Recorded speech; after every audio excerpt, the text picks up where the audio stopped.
Isang mapagpalang araw po sa ating lahat. Ako po si Charles at welcome po sa aking daily devotion. Sa araw na ito ating itutuloy ang series na Navigating Through the Unknown.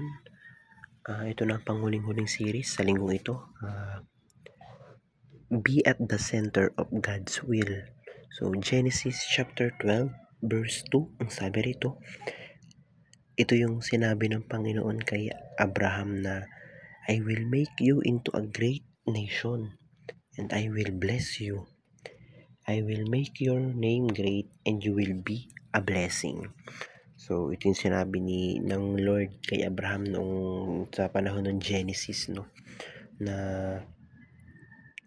maglakbay ka Abraham at ayun,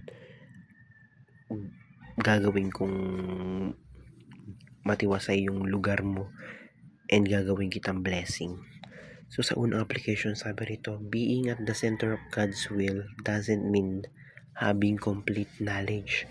So kung tayo ay nasa sentro ng kalooban ng Panginoon, hindi ibig sabihin na to ay alam natin ang lahat. Hindi ibig sabihin na to ay malinaw sa atin ang lahat. So sinasabi rito na kapag ikaw ay nasa sentro ng Panginoon, kapag ikaw ay nasa sentro ng kaisipan ng Panginoon, may mga times na nakakalito. May mga times na hindi mo alam kung nasan ka. May mga times na naliligaw ka. Pero hindi ibig sabihin nun na hindi mo nakasama ang Diyos. Dahil sabi nga rito, being at the center of God's will doesn't mean having complete knowledge. So, hindi kailangan alam mo lahat. So, sa ikalawang application na sabi, being at the center of God's will requires faithful obedience. So, sinasabi rito na kung tayo ay nasa kalooban ng Panginoon, nasa sentro ng kalooban ng Panginoon, kailangan natin ng faithful obedience. Kailangan natin magtiwala lang at sumunod. Kailangan natin sumunod ng may pagtitiwala sa Kanya, na siya ang pinupuri natin, na wala tayong reklamo, na hindi tayo magdududa kung tama ba yung ginagawa natin. Basta sumunod lang tayo sa pinapagawa ng Panginoon. So sa ikatlong application na sabi, being at the center of God's will leads to the center of God's blessing.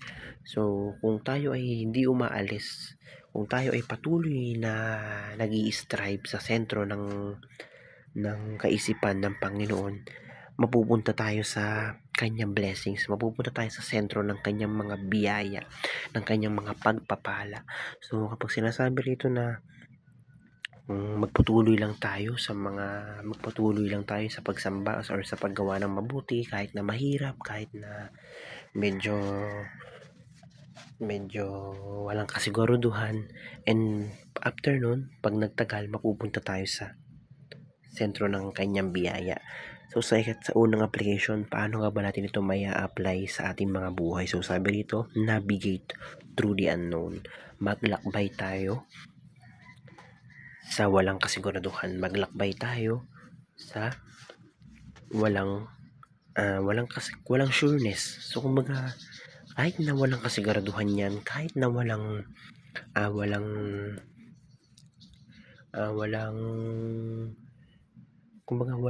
kasiguraduhan nga na magtatagumpay ka or kahit nakakalito, kahit